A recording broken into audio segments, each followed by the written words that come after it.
فاطمه معصومه سلام الله علیها هم محدثه است، یعنی حدیث نقل کرده.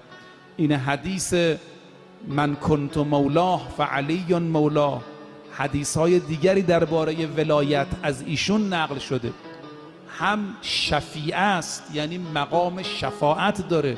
تو زیارتنامه شون میخونیم یا فاطمه تو اشفعیلی فی الجنه.